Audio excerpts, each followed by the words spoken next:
produção de queijos na Europa é marcada pela diversidade de terroirs, pela qualidade e por séculos de tradição e excelência em diferentes países. Nessa série especial do Sabor e Arte, viajamos até Paris para conhecer de perto as histórias dos principais queijos europeus de origem francesa disponíveis no Brasil.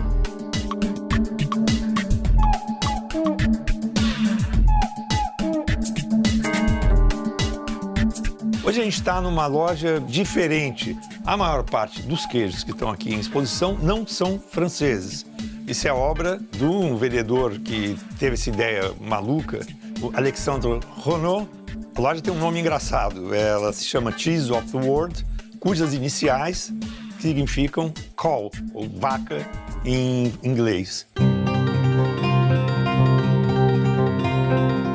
Comme ça a été pour le public de acheter et manger de fromages d'ailleurs qui ne sont pas françaises.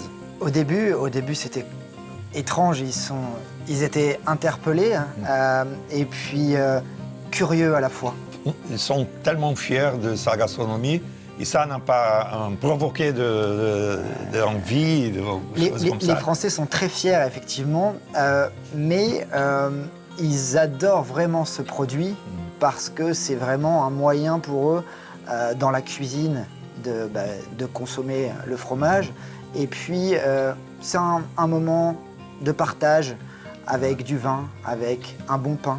Et donc, la curiosité a pris le pas sur le reste. Voilà. Et d'où est venue cette idée un peu étrange de faire ça? Cette idée, c'est qu'en voyageant, quand on part en vacances, en voyage, on découvre d'autres pays. Et j'aime goûter des plats et me dire, waouh, si seulement je pouvais reproduire les recettes, arriver à Paris, chez moi. Et c'est parti de ça. Combien de fromages d'ailleurs vous avez ici de France et de l'étranger? Alors on a à peu près une gamme de 100 fromages au total, qui varie au fil des saisons, représentés sur une quinzaine de pays, à peu près 15 pays.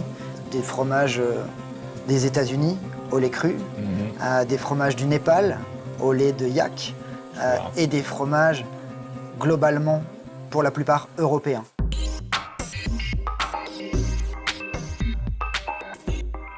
Bon, il y a un fromage européen produit dans la France qu'on connaît au Brésil, on a au Brésil, acheté au Brésil, et que c'est le brie. Parlez quelque chose sur ce genre de fromage? Alors ce fromage, c'est un des plus anciens fromages français, hein, donc, qui représente l'histoire de France.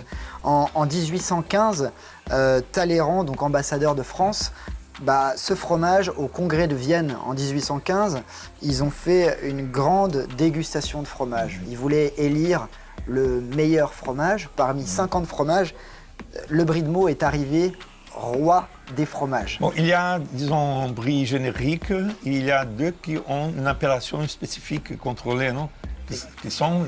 Exactement, les deux fromages, donc le brie d'appellation d'origine protégée, AOP, labellisés européens, sont les brie de Meaux que vous voyez ici avec son talon concave, hein, et vous avez également le brie de Melun, plus petit, 27-28 cm, avec un talon convexe. Dans l'autre sens, un fromage plus puissant que le brie de Meaux, qui lui est plus lactique, et a un diamètre plus généreux de 36 à 37 cm. Ah, il est plus large. Il est plus grand, c'est comme ça qu'on va le reconnaître. Voilà. D'accord. Wow, le parfum. Il y a un goût comme on dit, la pâturage. Oui, pâturage, beurre, crème fraîche.